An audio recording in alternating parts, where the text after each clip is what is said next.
But I'll do it again. So we wanted to welcome our first reader, Jeffery, Geoffrey Sugarman, as many of you know him from before. He is an American-born poet living in London, and he was a Gerwood Alphon mentee with Hannah Lowe. His work is published or forthcoming in many magazines, including Magma, Finnish Creatures, Present Tense, Alchemy Spoon, and can be also viewed online, some of them, at fathermagazine.com, cambridgewritingretreat.com, Voicing Our Silences series.com.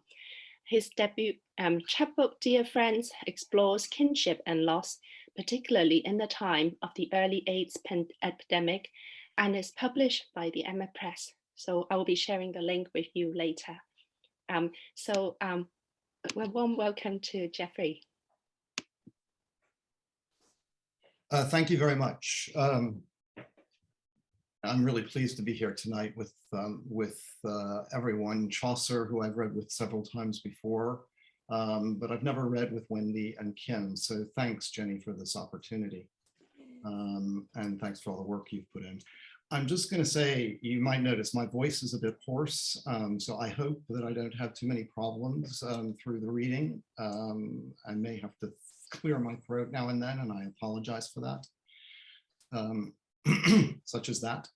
So anyway, this was a particularly interesting reading to prepare for. I was fascinated to see how the body actually is presented or is present in my poems, and discovered that it's often there as an absence. And maybe not so surprising, because my interests tend more towards desire for or of the body, and the emotional and practical impacts of illness and disability, as you'll see. The arc of these poems is loosely chronological, from childhood through adult life and later aging. The first poems are placed in or near childhood and the family. Schooling. The schoolyard gate swings. Even then, I could see beauty in the buzz-cut boy, the chiseled smile in his stony face. Even then, he knew what I wanted.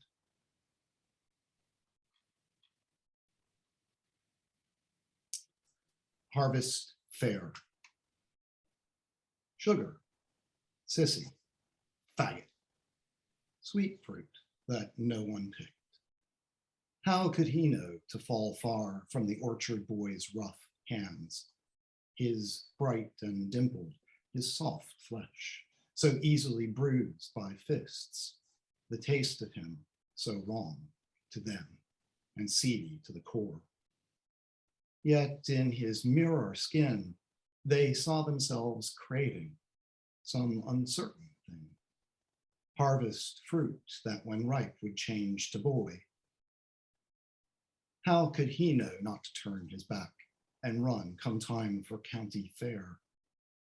They bred him up the ass, dripping seed like blood, hot and long before he knew he wanted, would always want it like this, pinned back of stalls in the winner's circle, a red rosette fading to pink.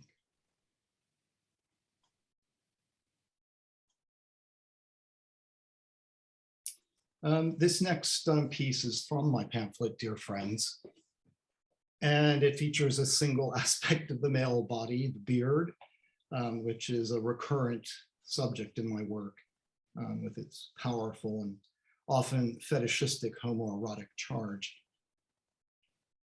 The poem is the last in a sequence of 4 titled Gallery. Portrait as a young man. Staring in the mirror, he considered the known thing before him, the beard he'd carried since he was 20, its deceptive solidity, the fullness of which he knew was no more than a massing of fine, fairly long hairs, color of brass.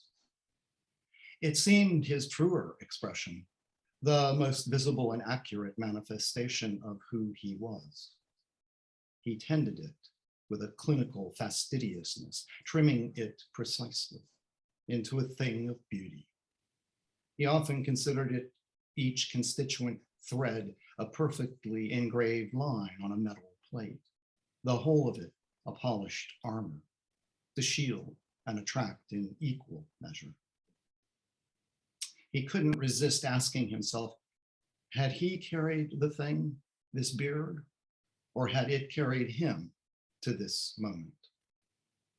A biologically dead thing, he marveled at. Hairs forced from follicles out of necessity to make room for something new. He'd grown, shaved, and tended it even though dead. It had power, grace, radiance even. Lovers had told him that, in the dark, had stroked it, growing hard, had admitted they wanted him for it, for that alone.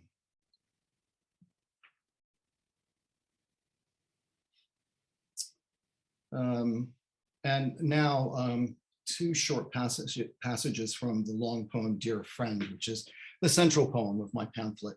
And it's addressed to a close friend who died in the early years of the AIDS epidemic. Sonnet.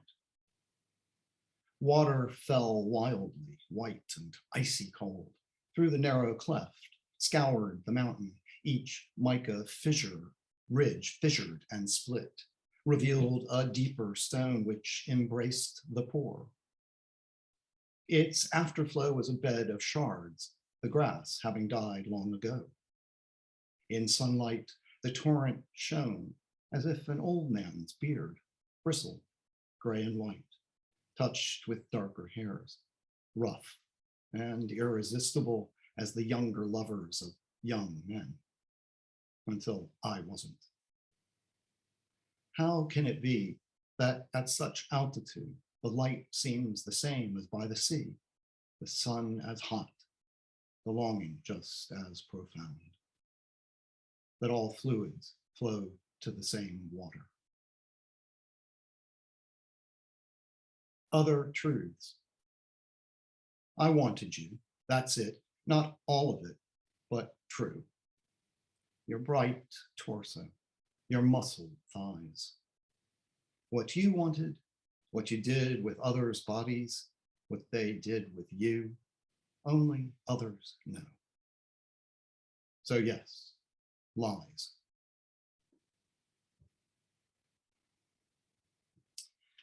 And now we're going to skip from the human body to the beast. Two changeling poems and then a third wild animal. The peacock. As he moved toward me, it was the markings I noticed, vivid hues I hadn't imagined, bleeding into a darkness at the edges, candled light on glossed limbs, one slightly larger, more defined, the mass of it deforming the feathered blue eye as it slipped over the horizon of his bicep, then my eye. His arms pressing into my pecs, hands moving not quickly, gently, over my clavicle to take my neck. Two inked and brilliant feathers on bowed arms, for me, alone, I'd called him. His flesh to mine, one arm, then the other, hand on hand, claw, then wing, drawing me under and inside him, unceasing desire of peacock. Our faint call growing louder, then louder, till we took to the nest.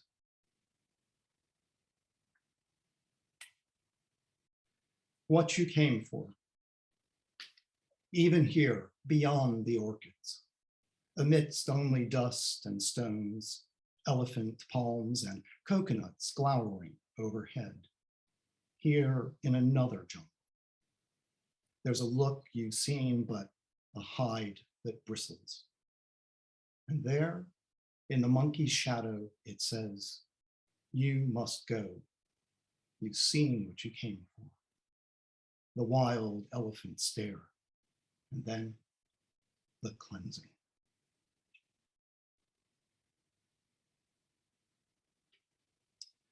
And as the title will tell, this is a more recent poem. It's dedicated to my husband, Alan. His beard in time of plague.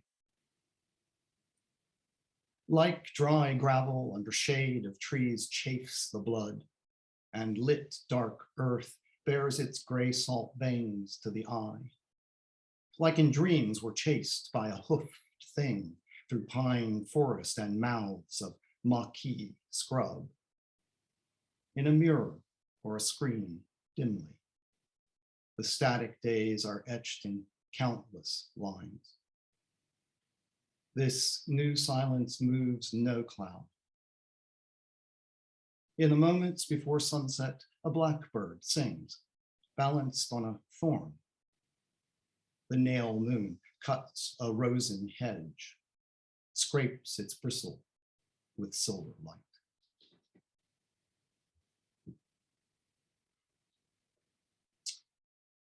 And these last poems are quite new, and they look at the body transformed through illness and deep emotion and aging. This poem was just published in Alchemy Spoon, which I was thrilled about, actually. I, your canvas. This is where I am. St. Vincent's, stretched on a hospital bed, faded to linen, stitched across stained sheets. City of avenues, grit and shadows, narrow streets where I strolled your pavements, against grains of memory, ambition, cliche. Renew me, build back our nights, the close walls of bone, cobbled streets where men I touched wake, glazed in the Hudson's indifferent fire. Gulls in pointillist circles, tides edge and flood. Honor my blistered skin, stretched thin, craving your paint, not pity. If flesh wants, if it can wait, quicken me, bright city, in deft, hurried strokes.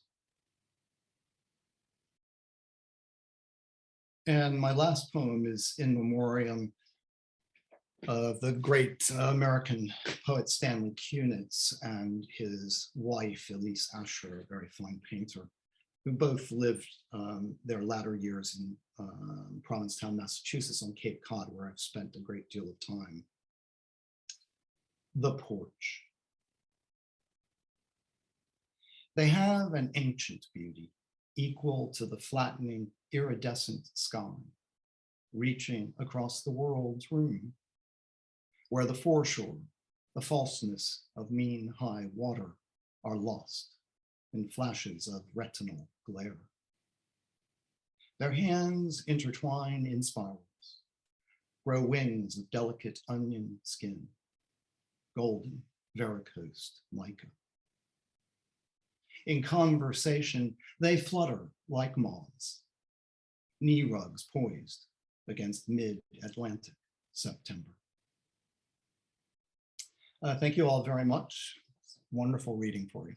I look forward to the rest of the night. Thank you very much.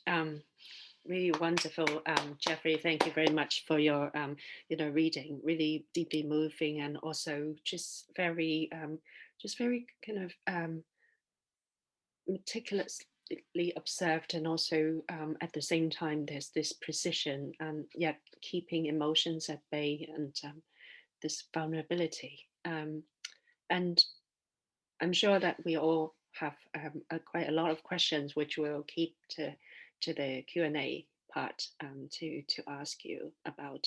But for those of you who haven't got a copy yet of Dear Friends, please do. I've put a link there, and I hope we will come back to you again and ask more questions about it. Thank you.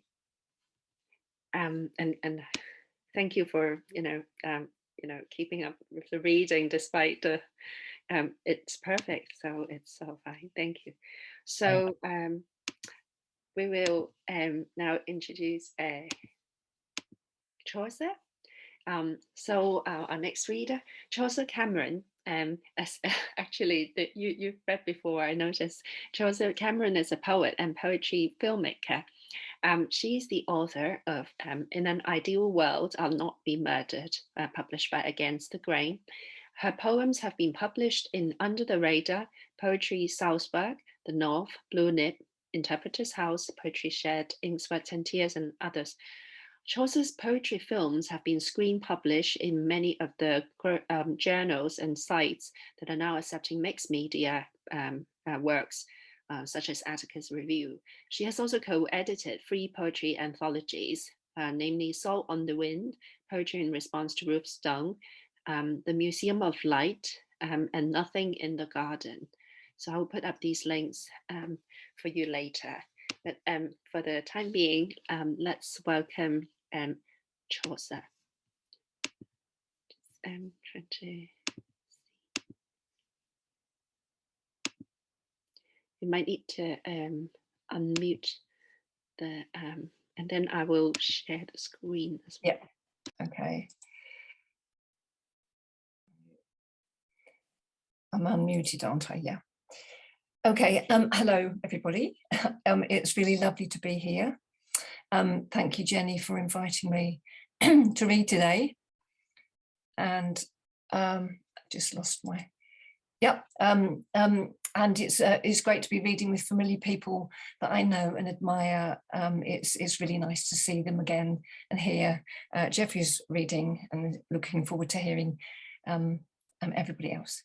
I need to start by saying that all my poems need a trigger warning, and I have asked for links to a support group to be put in the chat alongside my website details where you can buy the book.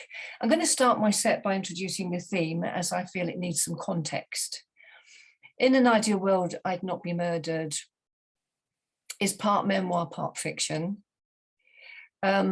The poems explore the impact of prostitution, and each character has their own story to tell.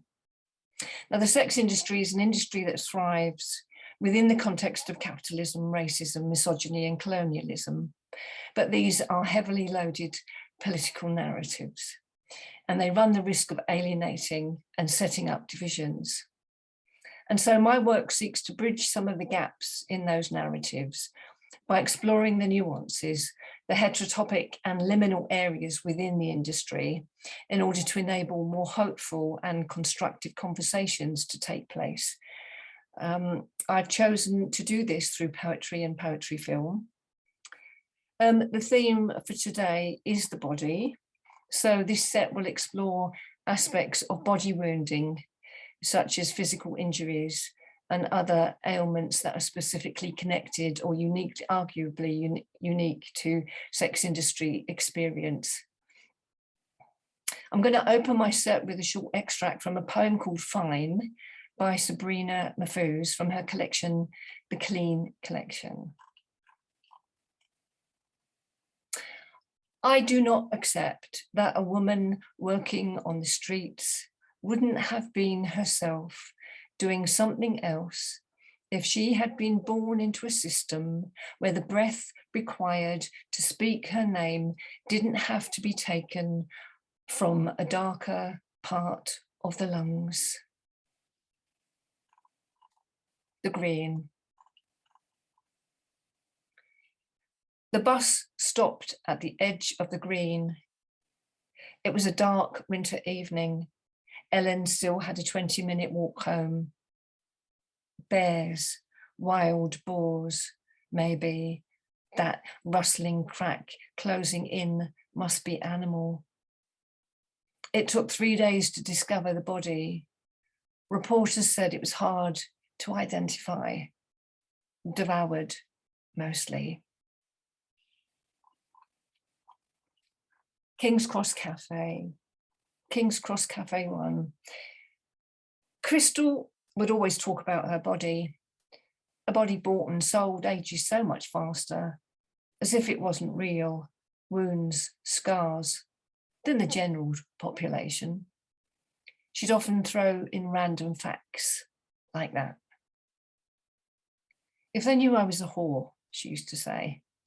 She had issues, kept secrets, mostly from her family. I often think of Crystal and wonder what we would have done if we'd had a different life. We spent a lot of time together when she wasn't high. The next time I saw Crystal, she hadn't had a fix. I want to be a journalist, she said. I'm fucking getting out of this.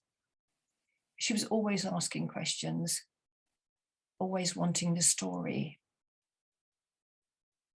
The next few poems explore the body more directly through wound articulation and the act of wounding and being wounded.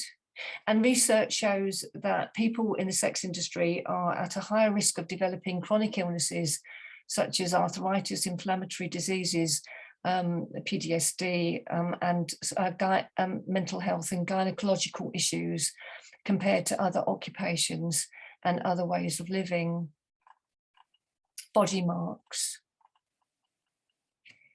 And the women have names: Caprice, Eve, Grace, and Morgan. Body marks. Wrist. Fat slag, he'd called me. She held up both her wrists to display cuts and blisters. Ceci, Nepal, and Peep. It's my time bomb.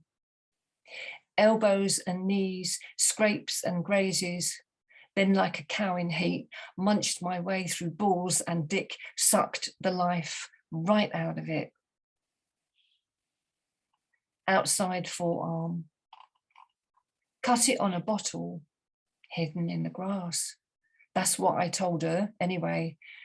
Mum was always kind, ready with a bandage, stitched me up, put a hand between my legs, stitched me up, stitched me up, stitched me up. Inside forearm. I'm a palimpsest, she said. Beneath this rose tattoo, a barcode.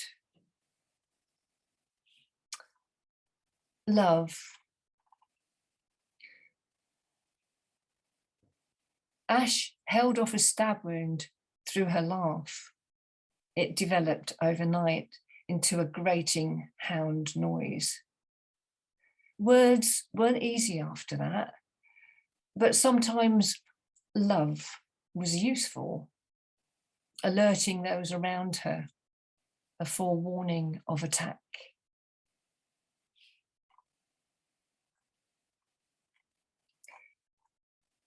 Hashtag Camgirl23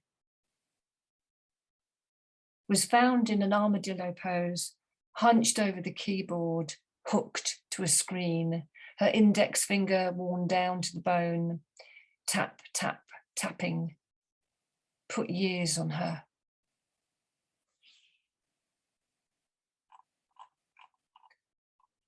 My penultimate poem is Hina Needs Swabbing.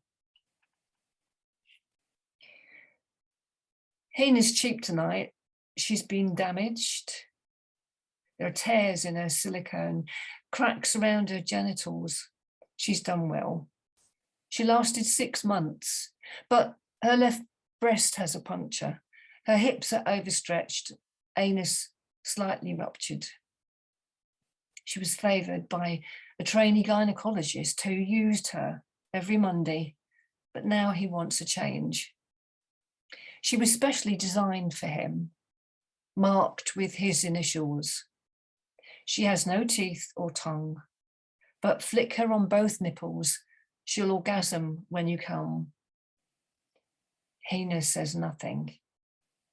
She hangs naked from her hook. And the last poem is called The Keeler Chair. The Keeler Chair is a reference to an iconic image of Christine Keeler and her involvement in the 1963 Profumo affair, which discredited Harold Macmillan's Conservative government at that time. And it feels, I included it because it feels just like Groundhog Day with everything that's going on in today and everything that's going on in the government and so forth, and with the police.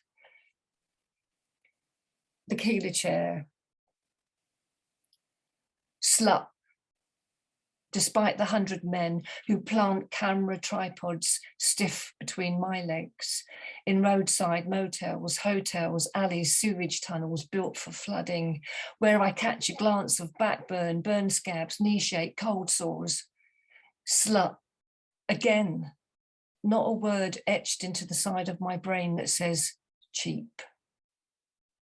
I said, that image does not work. You straddled on your Keeler chair, for so engrossed with thrust and push, they only see the whole of you, stretched tight across the screen, all pain, pinned sharp across the eyes, translates to firm the grip, a hard-on fit to burst. How to stop exploding men. Don't spread your legs, don't keep them closed, don't show your scars, don't hang your head, and never say you're small. They love a broken thing. 5-year-old, 10-year-old, they stop at maybe 13 or on any bleed that shows, but naked, small and strong, be sure the drooping shaft will rise above your open mouth and gag. You will be taken out. Thank you.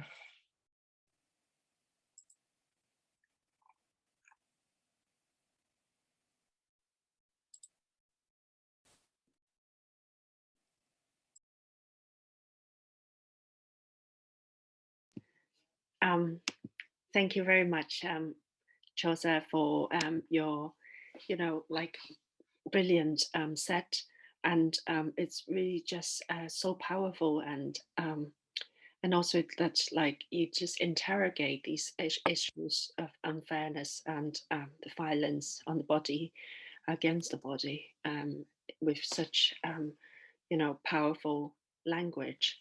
It's just really very touching, and there's so much to delve into as well about the kind of the narrative and the form. Thank you very much for sharing this with us. And do please do have a look at the links that Chaucer has provided for her projects and various, and also for their publications. And now we will very gladly welcome our next reader, Wendy Allen. Wendy is the author of the Tricolour textbook published by Legitimate Stack, and her poems have appeared in Poetry Wales and the Damnation Lit Northgraphy, and shortlisted for the Aesthetica Award 2021. She's doing MA Creative Writing at Oxford Brookes, and happy to say I think she's having a new pamphlet coming out of Brook and Sleep soon called Plastic Toot Little Bird. So thank you very much, and look forward to hearing from you.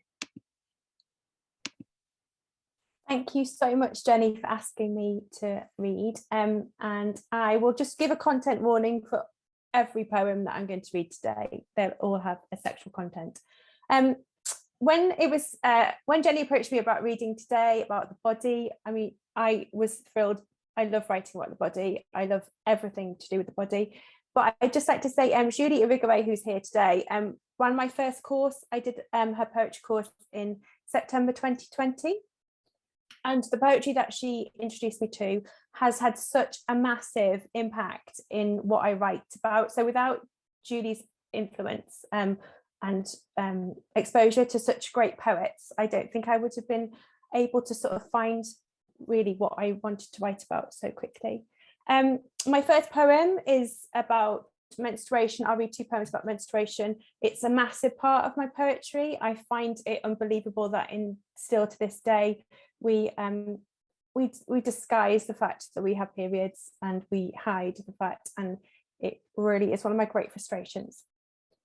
In ruby jeweled underwear, little wine glass pulled out of nowhere, a party trick. This magic is best practiced alone. Suction, suck me, all sounds the same pulled out. A fuck come to nothing but this empty room. My cup made from silicon fills with thick octopus's ink. I use it to highlight the dates where we failed. Dressed in ruby jeweled underwear, I hold the cup up to the bedside light. Sediment sinks to its knees, a voyeur watching, your head tented underneath my dress. Cotton embossed clouds turn to red sky tonight. The light of morning, legs high in air, my glass is upright, this is porn-like. Only the old towel lets this image down, your face drinks me. Blitz to liquid, a tipped velvet cake in the toilet bowl, dead cell smoothie dribbles down, refused entry on this monthly occasion. Feel urged to inhale the smell of my own artisan waste. I hold the warm hand of tiny riched cup, fingers interlinked with the molecules of missed aim, flushed clean, a smell of defrosting meat remains. The stem of the cup that cradled a could-be baby holds now a single closed tulip yet to unfold. I notice white flecks on bud. The cup is slick with arousal. My next poem is about mudlarking. I did an amazing course with Declan Whiffen about mudlarking and cruising nature. I know nothing about nature, but I loved this idea of mudlarking. Mudlarking, what I looked like under the shallows. Only the dredged part of me remains. It smells like the end. This period is slow like sediment and meanders instead of flows, bleeds like shit and sticks to the depths of the shallows. This is the bottom of a coffee, a slow draining punishment, the dull lack left at the end. The lustrous first blood has gone, swimming red ribbon sleek in a costume that dyes the departing waters like a menstrual bath bomb. No cider black starburst bleeds into the clean. The clot at the bottom is dead brown, a pencil end, a stub, a dry felt tip. Part of my writing is also about sex. I find I really enjoy writing about it, especially masturbation. Again, a word. I was out with my friend Lisa at the weekend, who's here, and we were talking in the cafe at the Hepworth, and I said something about masturbation in like hushed tones, and I thought even when we're like talking about it, we have this kind of natural kind of fear of saying these words out loud. So I find in my poetry, it's kind of, I really enjoy the fact that we can discuss this. Angle. My legs are diamond shaped, an empty space under a bridge where the supports are, like the part of you when you fuck me from behind and we are at an angle that I like, a reflection of dirty plastic prism which won't reflect because I'm an angle which can't be measured by degrees. My next poem is about I went on a weekend with my friends to York and I saw this bath and it was so beautiful. So I've combined here this and the other thing that I'll talk about later, my absolute adoration of an Inn. The pink roll top bath is £995 and says sold. I want to know who has bought it. I grasp a piece of invisible text from Delta of Venus and bite so hard, juice runs down to where I'm smooth inside. I'm falling over the edge in anticipation of your mouth. My lips curve like the rim of the roll top bath. They smile, then say, fuck me over the side. Open mouth, soft inside, I swell. Clitoral bulbs freeze framed in slow. They grow lento. I'm an Attenborough nature program. My clitoris evolves from want. Don't stop, you make me summer. My next poem is one that approaches sort of the kind of feeling of isolation that we have, and lack of communication when we have our periods and just people generally don't understand. The tide comes in flat. I turn the blue estuary ruby as you watch me from your writing shed. The water is peony up close, a mix of blood clots like jellyfish and semen crests red-edged. I heat the water on impact, which sets the blood permanently on the inside of my thighs. You wrap a wool cardigan bandage onto the wrong part of me with hands that don't understand.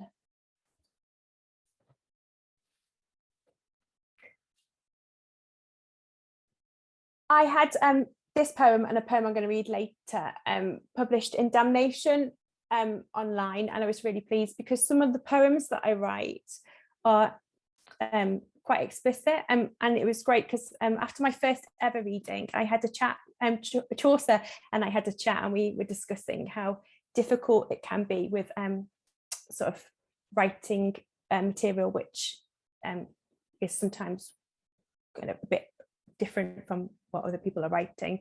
But I really love, I mean, there's a lot of talk around vulvas now, and so I think it's quite refreshing that it's a word that we're sort of coming to terms with after so long of not using it.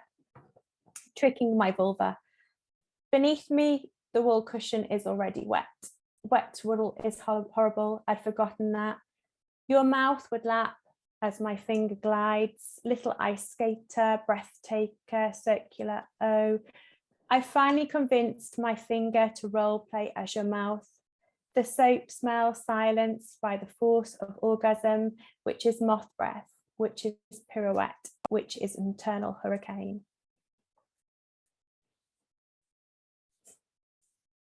The next poem that I'm going to read features sculpture, which is my absolute favourite thing at the moment. I can't stop thinking about how all these moments, and in my next poem as well, it's about exact moments and how they have such a massive impact, but it's really difficult to capture them. The night after the visit to the sculpture garden, July 1996. The smooth arch of ours cut as he licks your clit. Through cat's cradle, I kiss him goodnight. His tongue on rung rubs me, loves me. Dark iris drown in blue-grey. Through net of nerves insert, crisscrossed, barbed wire demarcation. I'm safe in the curve of his arm, crawl out of messy. This next poem is a kind of continuation of that theme. I think this is the poem where I can really remember like the most about how I had an idea and then I like wrote it. And when I was working with Richard Scott at the time, and I was trying to like explain to him that, you know, the poster that everybody has on their wall of like a person surfing at the peak of a wave and how that moment is captured. Yet we have like the moment of orgasm, which is such a fleeting moment, but we can't capture it. So I was trying to imagine this orgasm as the surfing. Why do people take photographs of men surfing and not my orgasm as it peaks? We are speechless, floating on our mattress of foam off the shore. My nipples are blush boys as they bob on the slowing wave of you. My hair advert pretty as it moves over your cock like the tide. I like the off-white of afterwards, dirty bridal stains traced on our lips. I want to stay open-mouthed, remain on this high, photographed on this invisible wave. I want to have it framed. Do I smile as your tongue turns circles into crests as I surface? The next poem is another one that was in Damnation that's really explicit, so I will warn you in anticipation of this. Olives. 1. In rehearsal, I wait on the sofa reading. In truth, I'm by the door as you approach. Count to 20 to make it look authentic. My armpits sweat. I like precision, bang of a type of olive I know you'll like. We're on a date from The Guardian on Saturday. When they ask if we kissed, I'll think of my dress draped over you, your tongue searching between my labia, an acoustic wall from Zara which doesn't absorb the sounds I make. I push my hair behind my ear, pull it out again. 2. I want to fuck you straight away, suck your cock straight away, you to go down on me straight away. This is my favourite fantasy, always in the hallway. I masturbate to it before I even get into the bath. And when I lie in the afterwards, I'm a Russian doll within the tub, wet inside wet. I push my hair behind my ear, pull it out again. 3. I lie slightly syncopated. There's a marble effect on my skin where your tongue traces. It lowers and crescendos into the straight divided lace of my suspender belt. the lines becoming urgent and picking up pace as you move downwards. My eyeliner runs defiantly, racing to join your mouth inside me. The olives on the coffee table lie, eyes fixed, watching us from their untouched viewing point. I push my hair behind my ear, pull it out again.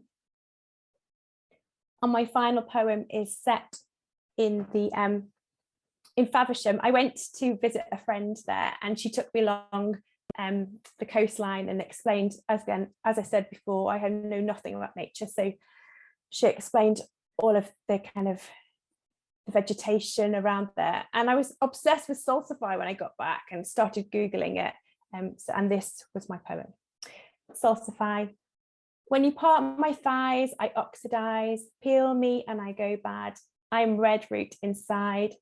I bleed arousal into your mouth, shades of shallow, of oyster urgency.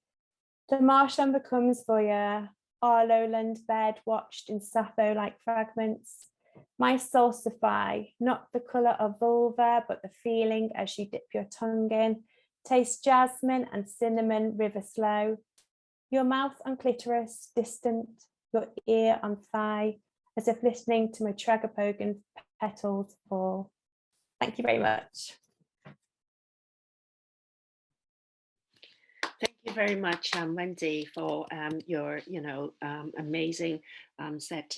And it's just like so experimental and so full of energy, and it's very innovative and in all sorts of ways, and also congratulations on. I look forward to the pamphlet as well coming through. So, by the way, reflecting on the feature readers' works, please feel free to drop your questions on the chat, and we'll come back to the Q&A quite soon. So now I'll introduce our final reader for tonight, Kim Moore, and many of us already know her. But Kim Moore lives in Barrow in Cumbria, and she completed her doctorate in Poetry and Everyday Sexism at Manchester Metropolitan University in 2020, which I believe, and she started her job as lecturer recently. Her poems have been published in the TLS, Poetry Review, Poetry London and elsewhere, and she regularly appears at festivals and events. Her prize-winning pamphlet, If We Could Speak Like Wolves by Smith-Doorstop, was chosen as an independent book of the year, shortlisted for other prizes. She won an Eric Gregory Award and Geoffrey Dearmer Prize, and also a Northern Promise Award. Her debut collection, The Art of Falling, won the Geoffrey Faber Memorial Prize as well, and longlisted for the Lakeland Book of the Year. Her second collection, the latest one, is All the Men I Never Married by Seren. I'll be putting the links of the publications in a minute. And so over to you, Kim. Thank you. Thanks, Jenny. It's been amazing to listen to everyone tonight before I read. Okay, I'm going to be screen sharing the poems. If you don't want to look at the poem, you can, if you have me, I think because Jenny's just spotlighted the video, you should be able to hover over the line that divides the poem between my face, and you should be able to stretch the poem and make it bigger, or stretch my face and make it bigger or smaller, whichever you want. Okay, so I'm going to be reading from All the Men I Never Married. This is the first poem in the book. We are coming under cover of darkness, with our strawberry marks, our familiars, our third nipples, our ill-mannered bodies, our childhoods spent hobbled like horses, where we were told to keep our legs closed, where we sat in the light of a window and posed and waited for the makers of the world to tell us again how a woman is made. We are arriving from the narrow places, from the spaces we were given, with our curses and our spells and our solitude, with our potions we swallow to shrink as small as insects or stretch us into giants, for yes, there are giants amongst us, we must warn you. There will be riots, We're carrying all that we know about silence as we return from the forests and towers, unmaking ourselves, stepping from the pages of books, from the eye of the camera, from the cages we built for each other, the frames of paintings, from every place we were lost and afraid in. We stand at the base of our own spines and watch tree turn to bone and climb each vertebrae to crawl back into our minds. We've been out of our minds all this time, our bodies saying no, we were not born for this, dragging the snare and the wire behind us. I don't know if any of the other poets had this, that when they started looking at poems that they had about the body, I thought, oh no, I haven't got any. And then when I looked, I realised most of mine are about the body. So I'm going to try doing something I haven't done before. So the book, my latest collection, All the Men I Never Married, is a series of 48 poems that are all numbered 1 to 48, and it kind of looks at there's a different man for each poem, and some of the poems are about ex-boyfriends and some of them are about just random men. I'm just going to wipe my camera because I look a bit blurry, and last time I was blurry, one of my young writers said, dust your computer. Hold on. That's a little bit better, which shows that I don't dust very often. Okay, and so the first poem in the books was what started the book off, and it's a list of all the men I never married, which I started as a joke. But one of the men I never married is a really good friend of mine, a brilliant trumpet player and professional musician called Dave Boriston, who I realised I've known for 22 years, so since I was 18, and he set this poem to music. So I'm going to try and share a recording of that poem. He's not here tonight, so I can say this, that it amuses me that when he's mentioned in the poem, the sexy muted trumpet comes in. So just keep an ear out for that bit. Right, just give me a second. And hopefully I should be able to play the piece and then screen share the poem once it's started.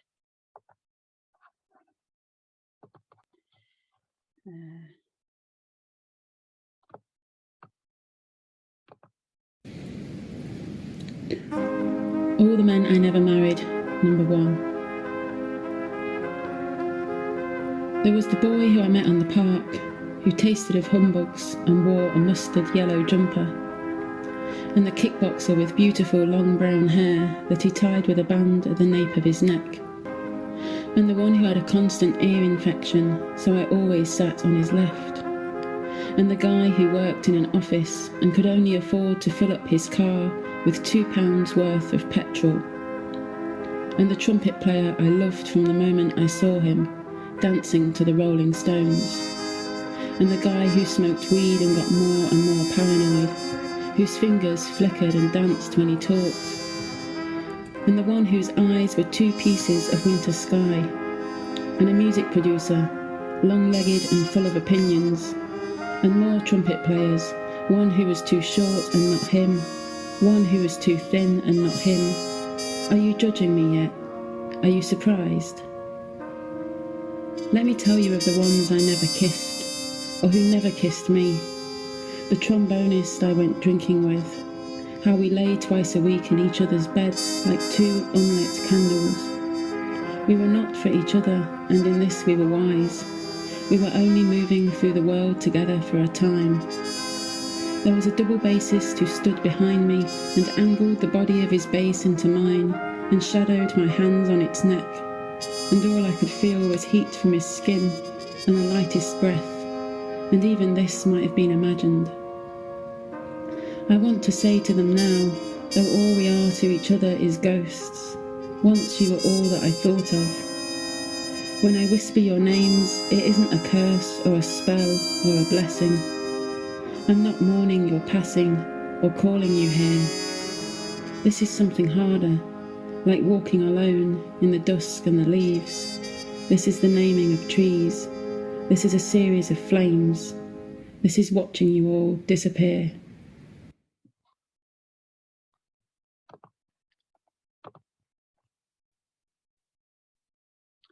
Okay, it feels weird speaking into the space where music is, I've just realised, or was.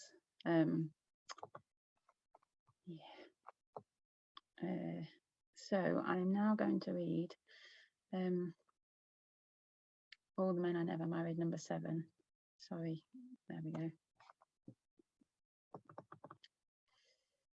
So a lot of the poems look at I'm trying to look at incidents of everyday sexism, or when I first started my PhD, what I was describing as everyday sexism.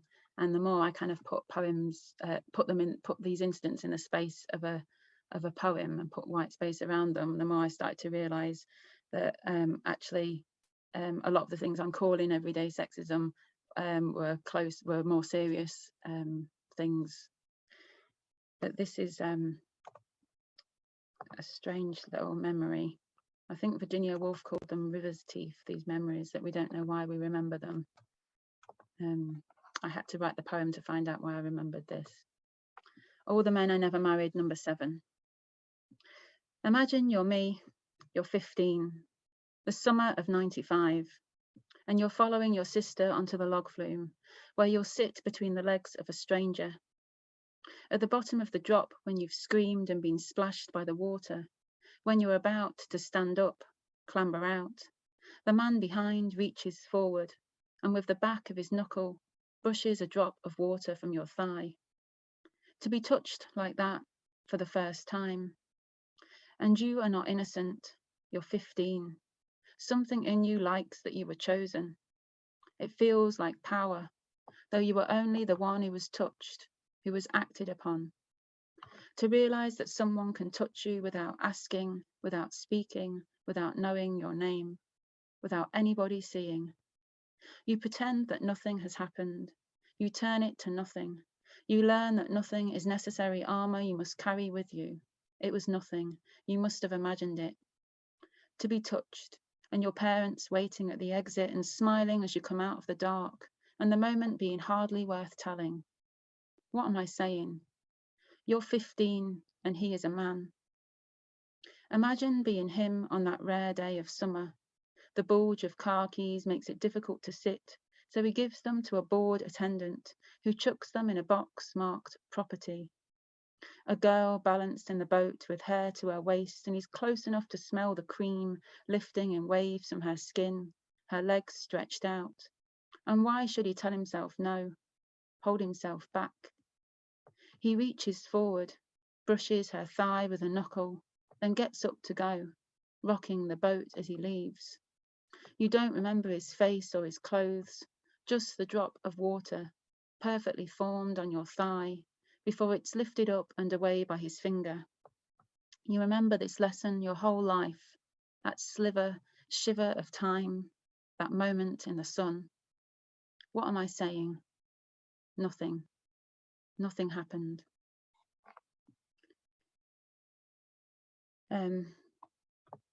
So this one, I hardly ever read out, and I should give trigger warning from now on for themes of sexual assault, but I'm going to read this because of the theme, really. Often our bodies save us in many different ways, not always the obvious ones.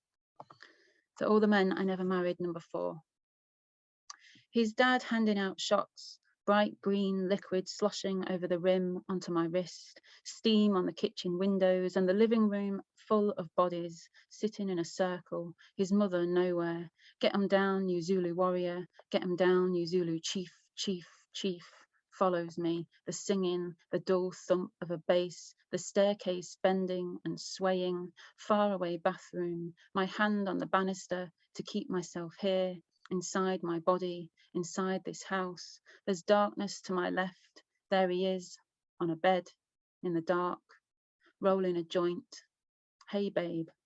I liked that word on his lips. His friend at the open window, letting smoke slip out into the night. It was good to sit down. First I was there, now I'm here, on the bed, on my back.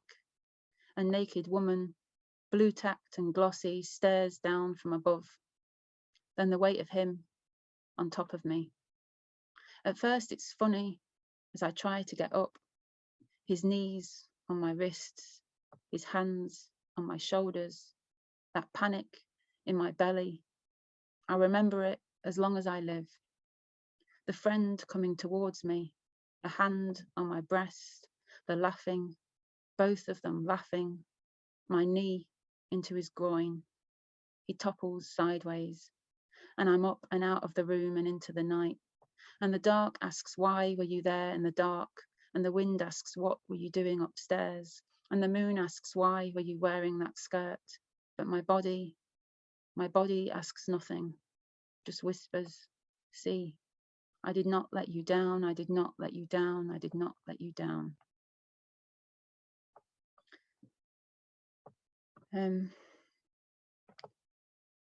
So sometimes when I read, or a lot of my PhD became about the reactions to these poems. I would perform these poems or some of them, and then I would get strange reactions. Sometimes I would get, really beautiful things happening. Women coming up to me and saying that they've had these things happen, and but then sometimes I got strange things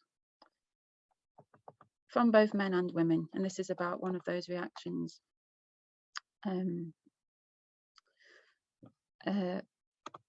When I read some of these poems, and a male friend came up to me and said that they made him feel guilty, and I felt really, and I immediately said, oh, I'm sorry. I kind of apologized, and then I was dead angry with him and dead angry with myself. I couldn't work out why I was angry with myself until I wrote the poem, and I realized part of it. I was telling my friend who's a friend about it, and she said, you should have said, that's interesting, what are you going to do about it, rather than, why did I leap to apologize on behalf of this guilt. All the men I never married, number 25. When I tell them about my body and all the things it knows, they tell me about their guilt. They flourish their guilt as if they are matadors in a city where people love blood. Or they wave their guilt at me as if it is a flag of a newly formed country and they are proud to be its citizens. Sometimes they hold their guilt in their right hand and fan it out like a deck of cards in a high stakes game, or open up their guilt as if it is a book in a foreign language they cannot understand. One held the two corners of his guilt as if it was a bedsheet he must spread over my body, as if my body was a chair in a house closed up for the winter. And when he walked away, he left his guilt behind. I run my hands along each edge. Turns out his guilt is very small, not like a sheet at all, more like a handkerchief. I shout, have you forgotten something? But he is walking away whistling. So I put it in my pocket, carry it with me, always. And I am going to read one more poem, which I'm just going to find. I've stopped sharing so I don't make you dizzy when I'm scrolling through the document. And this one I never read out because it's quite dark, but for me it's a poem of hope and permission. And I would like to dedicate this poem to the brilliant Chaucer Cameron, who is an amazing poet, and I feel really moved by her reading tonight. So this is for Chaucer, and it's lovely to see you again, Chaucer, after many years. All the men I never married, number 43.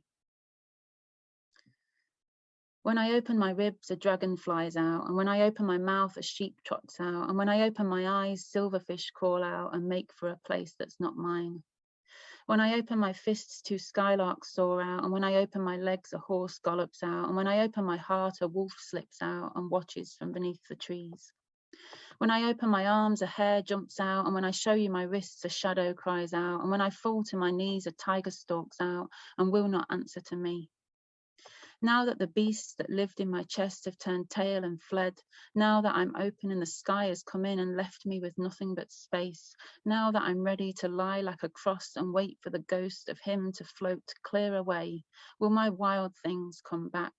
Will the horse of my legs and the dragon of my ribs and the gentle sheep which lived in my throat and the silverfish of my eyes and the skylarks of my hands and the wolf of my heart, will they all come back and live here again, now that he's left? Now I've said the word, whisper it, rape. Now I've said the word, whisper it, shame. Will my true ones, my wild, my truth, will my wild come back to me again? Thank you.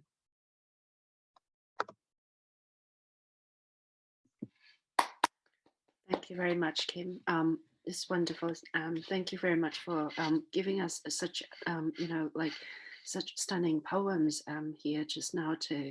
Was really deeply moved, and also that there were just so much connection also between these poems and that of our other feature readers.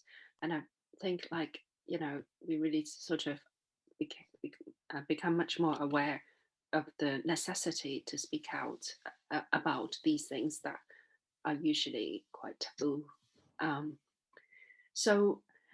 I noticed that there were quite a lot of various comments, and in a minute I would try to get us all together and see if there are any questions that you have for our feature poets. You can, address their individual works, specific works or poems, or in terms of theme, like how you, whether there are any questions in, either their forms or voice. So please feel free. So it's really such a powerful reading, by the way, as all of you. Thank you so much.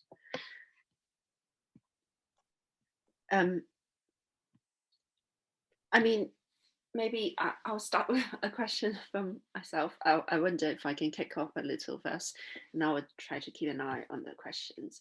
I wonder, like when most of you have touched on writing trauma in some sense, whether that's like something that you witness or something that you find out, and there's so much about this, like, knowledge is power, and how you use that power, and how do you approach this revelation, or this exposing yourself or your knowledge, or are there any tips on how you actually create a narrative and at the same time sort of keep your emotions at bay, I guess? I don't know. What is your process? Anyone? Shall I go first? Shall I go first? There's no one. I guess for me, the poem is not exposing me in any way, because I'm in complete control of what I want to put in the poem, and nothing ever happened to me as a poem or as a poet. It's kind of life that is then transformed into art and kind of made into an object. And I've talked about this idea before. I think that I see the poems as like little paper shields that are in front of me, although that sounds really flimsy, but I find this much more exposing, like Q&As, because I actually don't know what will come out of my mouth as well. I don't really feel in control when I'm kind of wittering like this, whereas the poem I feel in complete control of, and kind of writing about things that are traumatic, that sound traumatic. For me, often they're not moments of trauma, because I've found coping mechanisms, which is often minimizing, laughing about them, just forgetting about them until something reminds me. And the act of writing a poem helps me realize what actually happened, and the poem feels like a fence that I can put around that experience, so it stops it kind of leaking out. So yeah, I can't remember whether that answers your question, Jenny, because I've been talking for too long. Yeah, no, totally. Yeah, like that's really a very good way for us to understand that, that artistic process. Sorry. Yeah, I wanted to, I just wanted to sort of engage with that, because I think it's really interesting, Kim. I feel somewhat like you in the creation of the poem. The creation of the poem is something that heals me, but it is not easy for me. And in fact, going into those emotions it can be very painful. And I often sort of flinch, as I say in my poems, and back off from them. But it's a little bit different, but I'm really fascinated by this because, you know, for me, it's the giving form, this creation of something that has its own beauty and integrity despite what has been poured into it. So yeah, I think it's, you know, it's a healing process for me, but it's a difficult one. Yeah, I think form is a really good, like in my first book, the end of a sequence about domestic violence, I finished off with that sequence with a sonnet, because I had this idea that the sonnet is the most closed off form that you can use. It feels like locking a little box and turning the key, and I didn't want that experience. I didn't want to write about it anymore, so I naively thought I'm going to write a sonnet and it will finish it off and it'll all be done. That didn't work. With that idea of form, kind of to get control of this material, is I find really interesting. And also every time I use form, I feel like I'm sticking two fingers up to people who kind of say every time we write about our lives, it's just confession with no kind of technique. So I like using form as well. But I totally agree with that as well. I am finding at the moment I'm having quite a hard time, and I find when I write that it depends when I look back at what I've written, whether I've written in a like tight prose form or whether I've written it in like I need to write with a lot of space at the moment, that it reflects on how I'm feeling. I also think that I'm really proud of the fact I've been cabin crew for 20 years, and I think we're massive oversharers. We tell each other absolutely everything, and I think that I use like poetry as a way of, I find it easier to sort of like to say these things, to have that chat, really intimate, thrown together chat in a poem, than I do actually to kind of address these things. I think it's like that kind of feeling of that real close conversation you have.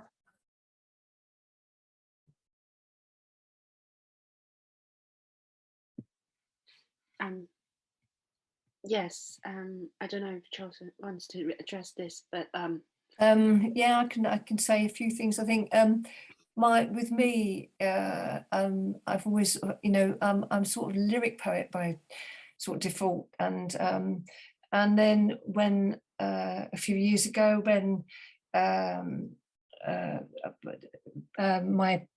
I discovered that my pimp had died, and an abuser had died, and I brought a case against them. Once I knew that they were out of the picture, it was like a catalyst, and it opened up an area that I didn't know was particularly there, and I just started writing, because I wasn't afraid to, you know, to speak out anymore, and I didn't know that had been operating, that censoring, and all the threat of being hurt or killed or something. So, and when it did come out, it came out narrative. It came out completely different, a different voice. It came out narrative. It came out almost like a novel, very in the form that it is. It just all came out like that. I didn't know what to do with it. I didn't know who was writing, what was writing, and how I was writing. So I just went along with it, and a character developed, and I just thought, what do you do with characters? I don't know what you do with characters, but yeah, the character came in, and so I started having a relationship with her and stuff like that. So she carried quite a lot of it, really. Crystal did, and yeah, she's still doing that. So that's it. That's how it came for me. That was the sort of quick process of it, opening up of censoring as well. Thank you very much. Yeah, that's really just so many different perspectives towards how you kind of respond to that. Thank you for letting us know, that with such honesty about, this account as well, this experience, and writing through it. I think Sue has a question. Would you like to? I do apologize. Sorry, I only just noticed it. Sorry, don't worry. Would you like to elaborate, because it's quite it's quite long. Sorry. I've been watching Mary Beard's Forbidden Art, and I was just thinking about how far artworks go in terms of expressing the body and its functions. And I just thought all four of you were just absolutely stunning in how honest and open you were. I don't think I expected such honesty and openness, but I wonder whether poetry, we've had bodily functions, wounds, sexual celebration, body parts, but I'm wondering if you think poetry generally goes far enough. I'm thinking particularly in terms of getting pieces published, where the outlets are, you know, what kind of magazine publishers want, whether it's too general what they want, you know, where's the scope? So does poetry generally go far enough? And do you feel there are still taboo subjects and lack of acceptance around certain topics? Are there any subjects that you would like to put into your work that you feel you're not able to because of the kind of more general poetry environment we operate in? Sorry, that's a really long question with many parts, but Can I come in on that one? I won't take too much space. I just want to say that's a really interesting question. To do with the censoring or to be able to write around taboo subjects. I don't think there's anything off limits. I think that I don't know if sending out to various publications whether my prostitution poems will get picked up. I know that some of them people have gone no, and you're never sure whether it's because it's not a great poem or whether it's the subject matter. But I haven't had many of that but I've had a bit of that. So I'm not too sure if the prostitution ones are finding those difficult to get places. But in a pamphlet they're okay. But to do with the taboo subjects, the things that I probably will want to write about, in as much as maybe whistleblowing organisations that abuse. There's a poem that I read recently at a Zoom thing about the Samaritans, which was in 1980, and that's been a very tricky one because, you know, first-hand experience of abuse there, and how that will be received or not received, and not wanting to hurt anybody or have anybody misunderstand it or be upset by that, because it's a good organisation, but it still needs to have certain things done around it. And also the idea of incest, or living with a, you know, sort of semi-consensual, though if it's never consensual, incest relationships. And so those sorts of angles in prostitution, pretty much nothing's off limits. You know, you experience everything, which is why nothing much is a shock. But on the other hand, it's all a shock. You know, and so yeah, so I probably want to write more, but it's having the right form to write in, and also yeah, not overwhelming people, which is, you know, not to sort of have your audience overwhelmed or pushing back at it too much. But there needs to be a little bit of pushback. You can't please everybody. So, and also have a balance, try to find a bit of a balance without contriving it, have a bit of balance of stuff. That's what I think. That's all.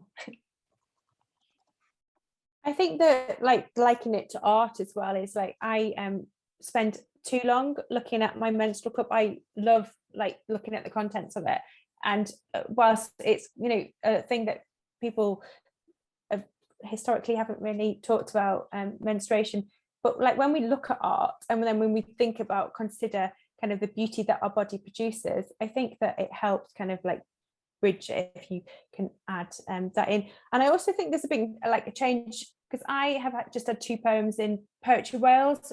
Zoe Brigley took 2 poems on that I would never have expected to, because they're quite explicit, but I think there's really been a shift. I think that like Chaucer said, I think there is a kind of like more I don't think there are so many taboos, and I think that we are generally talking about it more.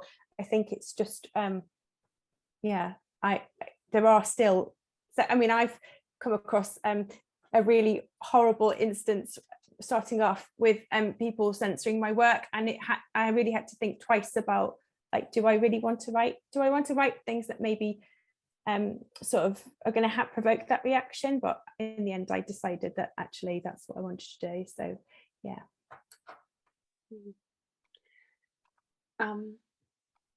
How about if you can, so sorry, Claire has a question. Isn't there a distinction between what we want to write and what will be published?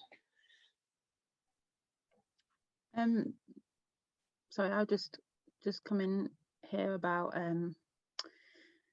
taboo subjects and then what we want to write about. I think you have to write what you need to write, don't you? And then worry about where it's going to be published later on. I think if you start off trying to match poems to magazines or what you think the kind of general mood in the air is, we'll all end up writing, I don't know, terrible bee poems, or, you know, it was bee poems a couple of years ago, wasn't it? Everyone was writing bee poems.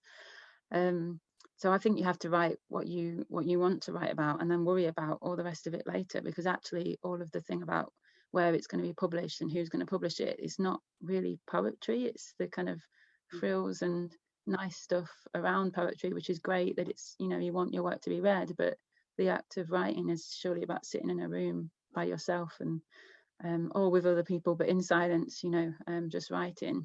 I do still think that there are people that go around telling other people not to write. I was just thinking, I did a thing on, I put a tweet out and said, what are the things you've been told as a poet not to write about? This is January last year. The things I'd been told not to write about are hair, female body hair, myself, which kind of limits the scope, pregnancy and having a baby, and which is basically like anything to do with being a woman, pretty much. And I got loads of really interesting replies on Twitter, and there was I've typed them all up. There's a 2.5-page document of replies from women, and they're full of pain, like really painful things that people have been told not to write about. And there's obviously like a lot of hurt and silencing gone on. And there's about half a page of replies from men.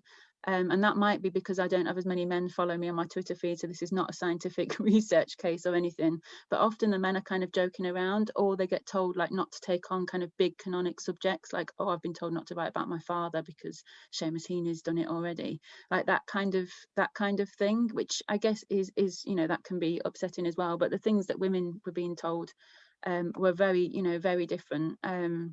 You know, light, animals, blood, bodies, ambiguity.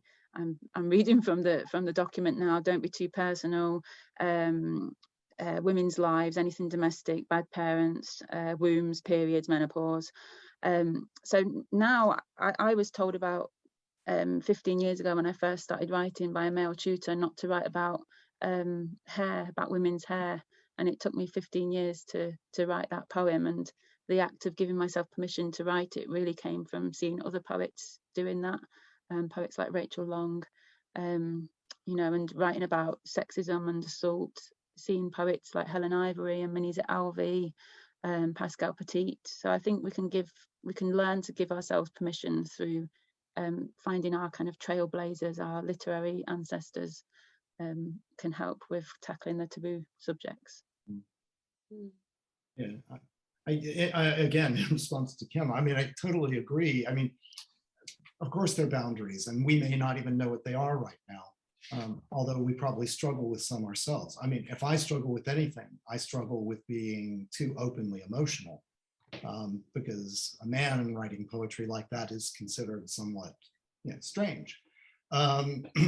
But, you know, if we don't push those boundaries, then, as Kim says, you know, we don't move anywhere.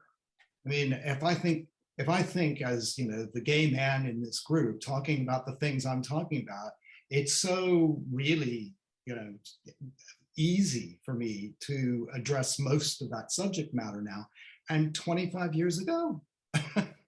So, you know, I think, I mean, I'm the ground that's being broken by, you know, all the poets here today is really exceptional. And it's fantastic to be a part of this group. One of the things that's really struck me is that is that, completely right and honestly, there is this engagement with the violence and the lack of respect and integrity that women feel in relationship with men. But it's quite interesting that for me, I'm struggling with the fact that those kinds of approaches, the desire to be approached sexually, is the thing that I most, that I was denied, and which I write about most. And it's really fascinating to me that there's not an equilibrium. It's so unstable, we just have to keep writing into what it is that we struggle with. And I thought the work tonight was fantastic, and I feel so privileged to have been a part of this. Thank you, Jen. I don't think the ground you're writing about, Jeffrey, is easy at all. I had a conversation with Andrew Macmillan just a few years ago where he was talking about really struggling to get his poems published, and then the book was taken by Cape and it did amazingly well, but he had many years of struggling to get his poems about being gay published. So it wasn't that long ago. So maybe there is no easy ground in poetry. No. Yes, really fascinating, just very fascinating kind of like dialogues on this. And I think like we learn a lot from you all, like trying to kind of figure out a way of understanding, like how you must persevere and try to kind of be true to your own poetics, even though that, it might not be, readily accepted, and keep pushing boundaries. I know that like we're running out of time, so how about, are there any books you've been reading lately? Just wonder if any of the poets wanted to share a few suggestions about books that you love at the moment. I know that some of them. Yeah, I suppose relevant to this evening's discussion, but just a superb book is a relatively new biography of Sylvia Plath by Heather Clark, who teaches at the University of Huddersfield. I'm finding it riveting and so revelatory. And I think especially given some of the material that's been read tonight, to see what Plath was struggling with and how much of her tragic life seems to have been connected to her sense of herself as an artist, but crippled by being a woman. It's just a superb read, and I highly recommend it. Thank you very much, Jeff. Yes, that sounds a brilliant idea. Plath latest.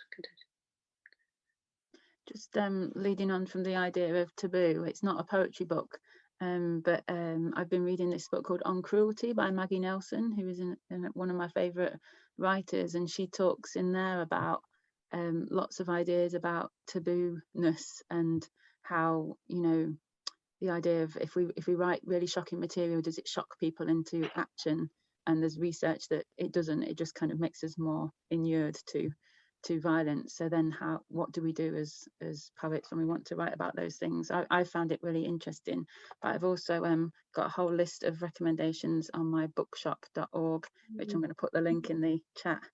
And if you're a poet or a writer who hasn't got a bookshop.org profile, go and set one up, because you earn 10% on anything that you sell. There you go. There's my list of recommendations. Oh, thank you so much, Kim. Wendy, do you have?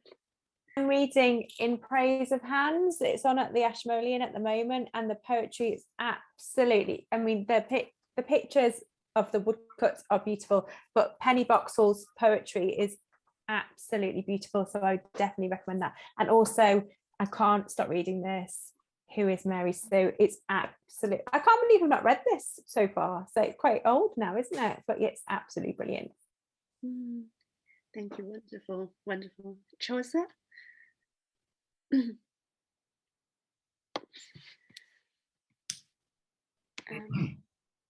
Chaucer, I think you need to unmute first. Sorry, we missed part of it. I'm reading a book at the moment. I can't remember the name of the person and I can't remember the title. So I can't put that one. I've just got a book by Rati Saxena. It's poetry therapy. So it's case studies and stuff like that, really, about, you know, global sort of poetry therapy stuff. So it's called I don't know where it is now. It's called The Fist or something. The open fist or the closed fist or something. And I should have had the pile, but I don't. Yeah. Well, oh, and of course Noir Al-Sadir. Yeah, of course. Yeah, she was at festivals. That's a brilliant one I've been looking at. Thank you so much, Chaucer. Yeah, so we will put these on our Facebook page as well, by the way, the book list. Wonderful to have all these recommends. So thank you very much for everyone's for being here, and we have such a, you know, lovely evening, and you know, as some of you have mentioned, such important poems to be read, and I've seen some comments like they're going straight to the bookshop to buy them. So it's thank you so much, and I hope that you have all, you know, just carry on. You must you know, break the taboo and push boundaries. And thank you for being very inspiring. And we'll you know, publicize the next event soon. And thank you very much for tonight. Thank you. Thank you, Jenny. Thank you. Thanks, Jenny. Thank you.